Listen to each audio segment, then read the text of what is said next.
Perkenalkan, nama saya Karen Sunandar dengan nomor induk mahasiswa 2892170011, program studi manajemen bisnis. Pada kesempatan kali ini saya ingin menjelaskan beberapa materi dari statistik bisnis pada dosen pengampu Bapak Hendra Permadi STSMM. Hal ini juga sebagai salah satu syarat untuk menyelesaikan ujian akhir semester. Kita mulai. Ini ada beberapa soal. Saya ingin menjelaskan perhitungan dari 4 soal. Ini kita mencari dulu. Untuk soal pertama, diketahui tabel perkembangan komoditi tahun 2019-2020 sebagai berikut. Komoditinya ada A, B, C, D, dan F. Di tahun 2019 diketahui price dan quality-nya, dan 2020 juga diketahui harga dan kuantitasnya. Nah, berdasarkan tabel di atas, hitungan indeks tahun 2020 dengan tahun dasar 2019 dengan model indeks last payers atau IL, indeks Pace, indeks Drobish, dan indeks Fisher serta indeks Marshall Edgeworth ya. Kita mulai. Soal pertama ini diketahui dulu untuk rumus-rumusnya. Kalau IL itu kita rumusnya itu sigma PN dikali QO dibagi sigma PO dikali QO dikali 100 gitu. Terus ada IP sigma PN dikali QN dibagi sigma PO dikali QN dikali 100 gitu. Kalau yang ID ini yang Edgeworth ya. Ini yang Drobish. Rumusnya IL tambah IP dibagi 2. Kalau indeks Fisher itu akar dari IL kali IP. Kalau IM itu yang Marshall Edgeworth itu sigma QO ditambah QN dikali PN dibagi sigma QO ditambah PN dikali PO baru nanti dikali 100. Nah, ini kita menghitung last payers ya dulu. Sigmanya itu tadi kan sudah diketahui rumusnya. Rumusnya itu kita tinggal masukin aja 300 dikali 500 ya. Ini diperoleh dari yang ini. Harga P yang di 2019 terus ditambah sama kuantitas yang di 2020. Lalu ditambah 350 dikali 52, ini tinggal diterusin aja. 375 dikali 66 ditambah 400 kali 60 ditambah 450 dikali 55, baru dibagi dengan yang tadi sigma PO kali QO itu ya, 300 kali 45 ditambah 350 kali 44, 375 kali 50 ditambah 400 kali 56 ditambah 450 kali 60 baru dikali 100. Nah, bisa diketahui ya dari yang ini PO dan QO yang di 2019. Kalau PN dan QN itu di 2020 ya. Jadi setelah dihitung dapatlah sigma untuk yang PN kali PO sigmanya itu 106.000 dibagi 92.550 dikali 100 jadi 114,5%. Kalau IP nya itu kan sigma PN dikali QN dibagi sigma PO dikali QN dikali 100. Nah, ini langsung tinggal ikutin aja, dimasukin sesuai dengan data ya. PN berarti yang di 2020 dikali dengan yang kuantitasnya yang 2020. Nanti tinggal terusin aja sampai ke komoditi E. Ini ada 325 kali 50, 375 kali 52 ditambah 400 kali 66 ditambah 425 kali 60 ditambah 475 kali 55 baru dibagi dengan sigma PO kali QN itu yang di tahun dasar price-nya dikali dengan kuantitas di tahun berikutnya di 2020 itu jadinya 350 kali 300 kali 45 ditambah 350 kali 44 ditambah 375 kali 50, terus 400 kali 55 ditambah 450 kali 60 dikali 100, hasilnya itu 113,25 dibagi 92,550 baru kali 100, hasilnya jadi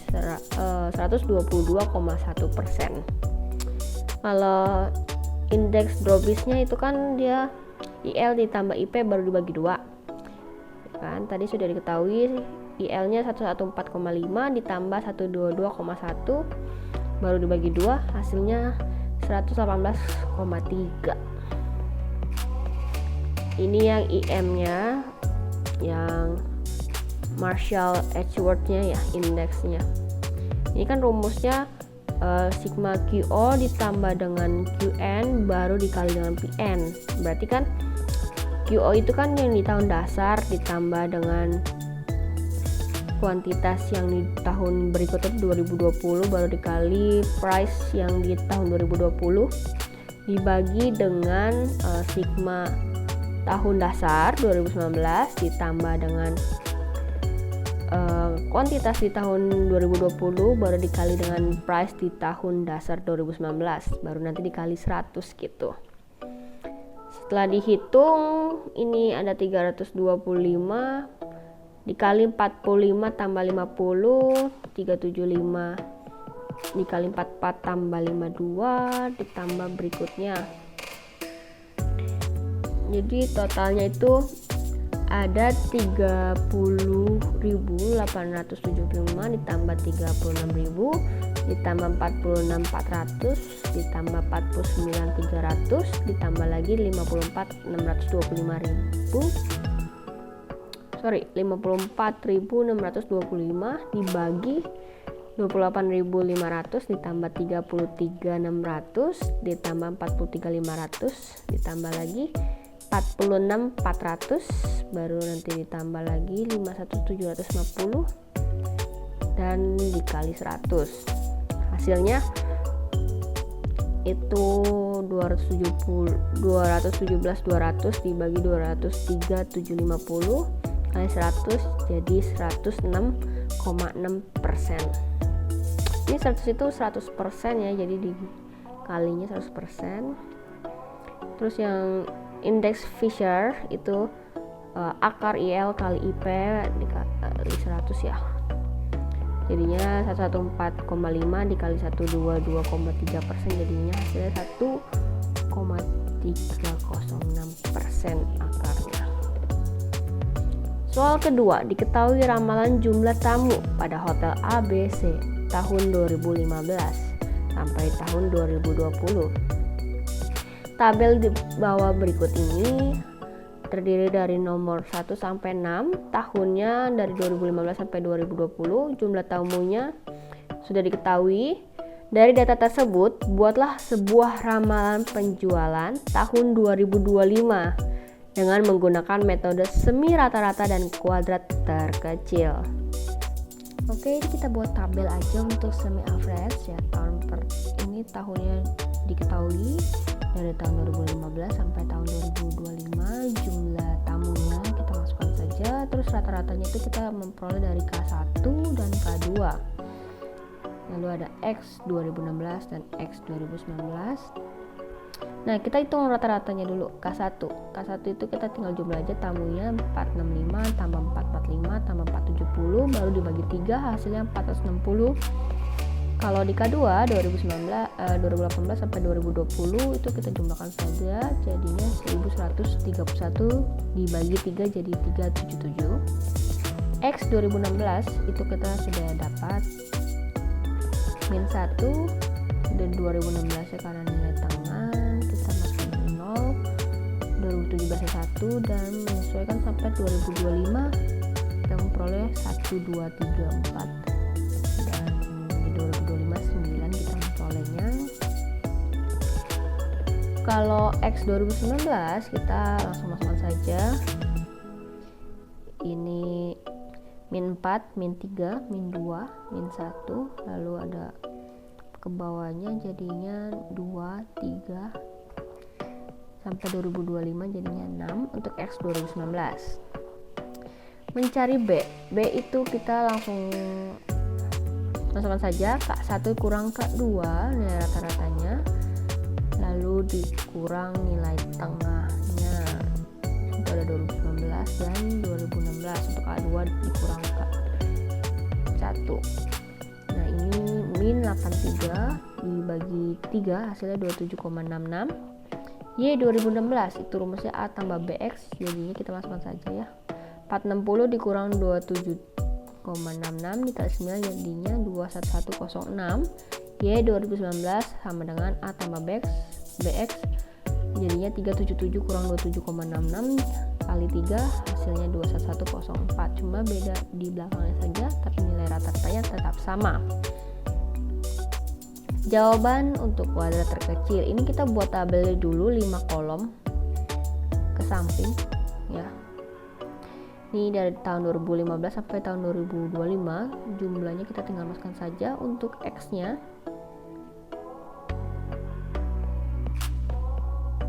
karena dia jumlahnya genap, jadi kita masukkan saja. Untuk X-nya min 5 di tahun 2015, terus ada min 3, 1, terus 3, 5 sampai seterusnya 15 ya, karena kan dia masuknya ke ganjil, ini masuknya ke ganjil nilai tengahnya, jadi berkelipatan ganjil. 1, 3, 5, terus 7, 9, terus mulai lagi ke 11, 13 dan 15 gitu. X kuadrat itu kita tinggal jumlahkan saja. 5 kuadrat itu 25, terus ada 9, 1. Kalau 1 kuadrat kan tetap 1 kali 1 kuadrat kan 1. 3 kuadrat itu 9, 5 kali 5 kuadrat 25. Hasil X kuadrat itu 70. XY itu kita memperoleh dari X dikali Y, berarti kan 5 kali 25 hasilnya 465 dikali 5, jumlah ini jumlah yang ditamu, itu kita masukkan jadi Y, jadi hasilnya 2325. Terus di tahun 2016 1335, tahun 2017 470, tahun 2018 386, tahun 2019 itu 1185, tahun 2020 1750. Hasil X Y nya itu 7421. Kita mencari A dulu. A itu sigma Y dibagi N, baru dihitung aja. Ini Y nya itu kan kita sudah diketahui sigmanya, tinggal dijumlahkan saja. Jumlah tamunya 2511, terus N nya itu kan kita hitung aja dari tahun 2015 sampai 2020 berapa, kan ada 6, tinggal masukkan 6, hasilnya 418 untuk A. Untuk B, sigma XY dibagi sigma X kuadrat, jadi hasilnya 7421 kurang dibagi 28 hasilnya 106. Untuk mencari Y nya sama dengan A tambah BX, terus sama dengan kita masukkan saja 418 ditambah 106 dikali 15 ya, tadi kan 2025 sudah diketahui X nya, hasilnya 2008. Jadi untuk meramalkan suatu data dibutuhkan sebuah pertimbangan tahun, sehingga data tahun terbaru akan lebih relatif dibandingkan data tahun terlama, seperti itu. Kita mulai lagi. Soal ketiga, diketahui tabel volume penjualan barang PT ABC tahun 2014 sampai 2020. Ini tabelnya. Hitunglah peramalan volume penjualan tahun 2025 menggunakan kuadratis. Apakah tepat jika peramalan menggunakan metode ini? Ini kita buat tabelnya dulu. Ada 7 kolom ke samping ya. Tahun Y, X kali Y, X kuadrat ya, ini X kuadrat, terus X kuadrat kali Y dan X pangkat 4. Di tahun 2014 itu Y nya kan 300. Nah ini X nya kita sudah diketahui juga, karena dia tahunnya ganjil jadi tetap maksudnya tahunnya ini ada 7 ya, 7 yang diketahui, jadinya kita nilai tengahnya sudah diketahui nih ya. Jadi berurutan sampai ke X pangkat 4 itu tetap 0, jadi yang atasnya tetap dimulai min 1 di 2016 ya, 2015 nya min 2 dan 2014 min 3. Kalau ke bawah itu 1, 2 dan 3 dan menyesuaikan saja ke bawah. X kali Y ini dikali saja, 3 min 3 kali 300 itu jadi 900, terus 290 kali min 2 580, 350 kali min 1 350 tetap ya. Ini juga sama, 325, 345 kali 2 690, 360 kali 3 1080, hasilnya 265. X kuadrat yang sebelahnya X kali Y itu X kuadrat ya, 9 itu kali X dikuadratkan aja, jadi dapatnya 9 dan diterusin aja sampai bawah. Hasil yang diperoleh sigma X kuadrat adalah 28. X kuadrat kali Y ini tinggal masukkan saja, X kuadrat dengan 9 dikali dengan 300 berarti 9 kali 300 ini jadinya 2700. Terus di bawahnya 580, 350, 325, 1380 dan 3240. Hasilnya itu sigmanya 8575. X pangkat 4 itu yang paling ujung ya, yang 81 ini kan berarti 9 pangkat 4 itu.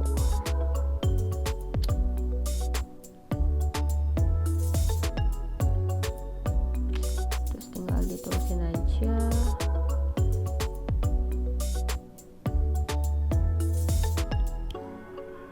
Sampai dapat sigma yang 186. Kita mulai yang untuk mencari A 2255 katanya dapat ya, dari yang sigma Y dikali 186 berarti X sigma X pangkat 4 dikurang dengan ini X kuadrat kali Y ya, sigmanya baru dikali dengan X nya nih, X kuadrat ya, dibagi dengan sigma X pangkat 4 dikali X kuadrat, hasilnya 419, 430, 240 dikurang 240 100, jadinya dibagi 524 ya, 524 ini dikali ya, terus hasilnya 342,23. Untuk mencari B nya 265 per 28, ini kita peroleh dari ini nih, X kali Y, sigma X kali Y dan X kuadrat ya, hasilnya 9,46. Kalau C nya N dikali ini X kuadrat kali Y terus dikurang X kuadrat dikali dengan sigma Y dibagi N dikali 186, ini dapat dari X pangkat 4 dikurang X kuadrat sama dengan 3,155 dikurang 518, hasilnya 6,01. Untuk Y, A tambah BX tambah CX tahun 2025. Kali ini diketahui ya, A-nya 342,23 ditambah 9,46 dikali X-nya kan 8. Masukin saja 8 ditambah C-nya itu 6,01 dikali 8. Terus sama dengan 342,23 ditambah 75,68 ditambah 384,64. Hasilnya 802,55. Dan menurut saya untuk metode kuadratis ini dalam perhitungan sebuah peramalan data sudah sangat tepat, karena metode ini dapat menunjukkan dalam meramal semua kebutuhan yang di masa depan, sehingga dapat memenuhi sebuah permintaan baik itu barang atau jasa, dan dapat memberikan sebuah informasi yang lebih relevan untuk dibuatkan dalam bentuk data dari masa tahun lama dan akan berkelanjutan sampai tahun yang terbaru, seperti itu. Jawaban soal 4 ini kita tinggal masukin aja sini soalnya. Suatu universitas memperkirakan mahasiswa yang dapat di drop out 10%, berarti sekitar 0,1 pada semester 8. Carilah probabilitas dari 20 mahasiswa yang dipilih secara acak dari jumlah besar mahasiswa tersebut. Kurang dari 8 yang akan di drop out. Nah, kita hitung aja. P-nya sudah diketahui tadi kan 10%. Ya, ini tinggal dijadiin 0,1 aja. N-nya kan 20 mahasiswa yang dicari secara acak. Terus X-nya kan kurang dari 8 nih. Terus tinggal kita ini aja. I tanda kurung R kurang dari 8 sama dengan ini yang harus kita cari. Tabel binomial. P kurung buka R kurang dari 8 sama dengan ini, kita masukin aja. Dihitung dari P 0 tambah P1, P2, P3, P4, P5, P6 dan P7 saja, karena kan kurang dari 8 ya. Terus kita diketahui nih, kita tinggal hitung aja nih dari tabel sebelah ini nih. Tadi kan R-nya kita ketahuinya berapa tuh? N-nya kan 20 ya. R-nya kurang lebih dari 8, berarti kan ini masukin aja. Dari 0 sampai 7 yang di samping ini, P-nya kan tetap 0,1. Nah, 0,1216 ditambah 0,3917 ditambah 0,6769 ditambah 0,8670 nih kelihatannya. Saya zoom. 0,9568 ditambah 0,9887 dan 0,9976. Hasilnya ini 5,99. Jadi P kurung buka R kurang dari 8 sama dengan P kurung buka R kurang dari 7, jadinya 5,99. Ini tabelnya ya untuk yang N-nya 20 gitu. Oke, sekian.